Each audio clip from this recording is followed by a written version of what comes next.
అందరికీ జై శ్రీరామ్. ఈరోజు సోమవారం, ఈ పౌర్ణమి కదండి తన పౌర్ణమి రోజున మా ఇంట్లో ఈరోజు లక్ష్మీ గణపతి హోమం మరియు రుద్ర హోమం జరిపిస్తున్నాం. ఇలాంటి పుణ్య కార్యక్రమాలు చేసి ప్రతి ఇంట్లో సుఖ సంతోషాలని తీసుకొస్తారని చెప్పి ఆశిస్తున్నాం. అలాగే ప్రతి సంవత్సరం సత్యనారాయణ వ్రతం లేకపోతే ఇట్లాంటి హోమాలు చేయిస్తూనే ఉంటాం మేము. ఇక్కడ మా అయ్యగారు చాలా పవర్ఫుల్, బాగా చేస్తారట పూజలు. అందుకే మొదటిసారి నేను అయ్యగారు ఒకసారి చాలామంది చెప్పారు చాలా బాగా చేస్తారని, అందుకనే ఈరోజు అయ్యగారిని పిలిపించి ఈ హోమం జరిపిస్తున్నాం. అందరి ఇళ్లలో సుఖశాంతులు ఉండాలి అని అంటే ఇలాంటి హోమాలు మరి ముఖ్యంగా సత్యనారాయణ వ్రతాలు తప్పకుండా జరిపించండి.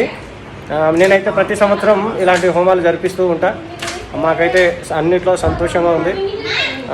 ఏదో ఆశించి కాదు, కాబట్టి శాంతి చేకూరాలి, మనం కూడా సత్మార్గంలో నడగాలి అని అంటే మాత్రం తప్పకుండా ఇలాంటి హోమాలు దైవ కార్యక్రమాలు చేస్తూ ముందుకు వెళ్తే అన్నిట్లో శుభం జరిగిద్దని చెప్పేసి నా నమ్మకం, అందరి నమ్మకం.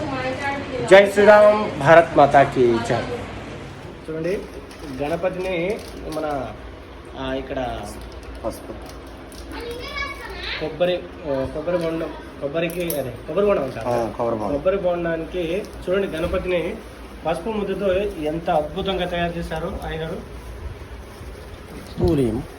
పుష్పాలి పూలమాల చాలా చక్కగా అద్భుతంగా, నాకైతే చాలా బాగా నచ్చింది. ఇక్కడ మా ఇంట్లో రుద్ర హోమం, లక్ష్మీ గణపతి హోమాన్ని జరిపిస్తూ ఉన్నాం. నిజంగా నిండుగా ఈ హోమం జరగకముందే మనసు ప్రశాంతంగా ఉంది. అలా ఎందుకంటే మన మనసులో ఉన్న కలతలు, ఎలాంటి చింతలైనా కూడా మనం దూరం చేసుకోవాలన్నా, మన మనసులో ఒక శాంతి చేకూరాలన్నా ఇలాంటి హోమాలు తప్పకుండా చేయించండి. నేనైతే ప్రతి సంవత్సరం చేయిస్తుంటా.